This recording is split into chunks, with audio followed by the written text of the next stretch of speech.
ئێمە لە فیتنە هەموو ساڵێک نزیکتر ئەبینەوە، بەرەو کۆتایەکانی ژیان هەنگاو ئەنین.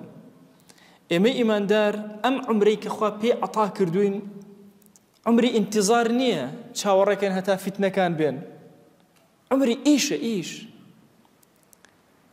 کەلیمەیەکم زۆر بەلاوە جوانە کە ئیخوانەکان وەختی خۆی کردویانە شعاری خۆیان زۆر گەورە بوو، ئەیانوو لا ڕاحەتە ئیلا فی التەعەب. ئیسراحەت نییە لە پاڵدانەوە و ڕاکشانە، ئیسراحەت لە ماندووبوونایە. بەخوا هەتا ماندووبی زیاتر ئیسراحەت زیاترەکە. لە نوێژە خۆت مانووکە، لە ڕۆژوە خۆت مانووکە، دینداریت قایم بێ ساغ بە ساغ لەگەڵ خوا.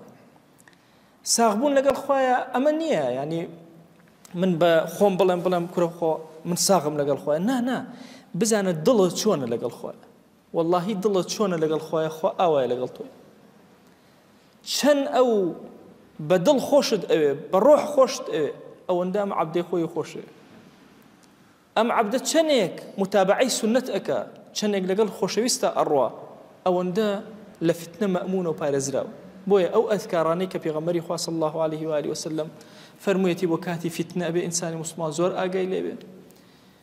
خوێنی سوورەتی کەهف، خوێنی لە جومعانە، سوورەتی تەبارەک لە هەموو شەوێکە، ئەمان هەمووی زەمانەکان، خوێنی ئایەتەل کورسی زۆر، ئەمان هەمووی زەمانی فتنەن، ئینسان ئەپارێزن لە فتنەکان.